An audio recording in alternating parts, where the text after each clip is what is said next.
ಮಂಗಳೂರಿನಲ್ಲಿ ಮತ್ತೊಮ್ಮೆ ವಿವಾದವನ್ನ ಸೃಷ್ಟಿ ಮಾಡಿದೆ ಟಿಪ್ಪುವಿನ ಕಟೌಟ್ ಅಳವಡಿಸಿದ್ದಕ್ಕೆ ಈಗ ಸಾಕಷ್ಟು ಆಕ್ರೋಶಗಳು ವ್ಯಕ್ತವಾಗ್ತಾ ಇದೆ. ಡಿವೈಎಫ್ಐ ಕಾರ್ಯಕರ್ತರು ಟಿಪ್ಪು ಕಟೌಟ್ ಅನ್ನು ಅಳವಡಿಸಿದ್ದಾರೆ. ಪೊಲೀಸರು ಸೂಚನೆ ಕೊಟ್ಟಿದ್ದಾರೆ ಟಿಪ್ಪು ಕಟೌಟ್ ಅನ್ನು ತೆರವು ಮಾಡಬೇಕು ಅಂತ ಹೇಳಿ.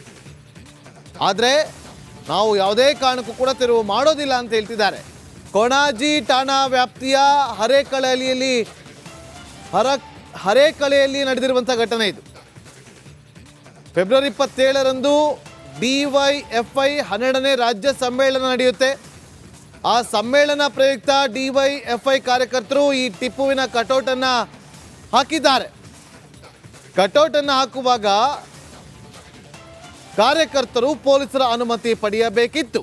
ಆದರೆ ಪೊಲೀಸರ ಅನುಮತಿಯನ್ನು ಪಡೆಯದೆ ಕಟೌಟನ್ನು ಹಾಕಿದ್ದಾರೆ. ಕಟೌಟನ್ನು ತೆರವು ಮಾಡಿ ಅಂತೇಳಿ ಪೊಲೀಸರು ಕಾರ್ಯಕರ್ತರಿಗೆ ಸೂಚನೆ ಕೊಟ್ಟಿದ್ದಾರೆ. ಆದರೂ ಕೂಡ ಟಿಪ್ಪುವಿನ ಕಟೌಟ್ ತೆಗೆಯೋದೇ ಇಲ್ಲ ಅಂತೇಳಿ ಡಿವೈಎಫ್ಐ ಕಾರ್ಯಕರ್ತರು ಪಟ್ಟು ಹಿಡಿದು ಕೂತಿದ್ದಾರೆ.